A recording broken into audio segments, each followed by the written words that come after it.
شركيات الشيعة. شركيات الشيعة.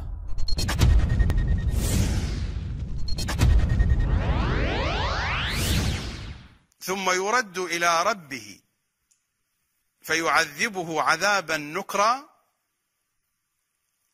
ينقل عن الأئمة صلوات الله وسلامه عليهم أجمعين قال: هو يرد إلى أمير المؤمنين فيعذبه.